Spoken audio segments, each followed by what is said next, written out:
रात कीता जी ने एक मेरे लई, पल भी ना बैठा जेड़ा टिक मेरे लई।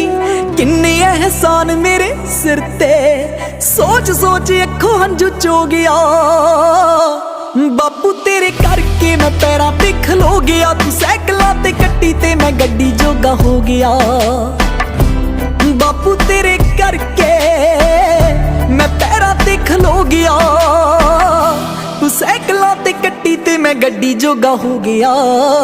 हाय सच आखा मेरी तां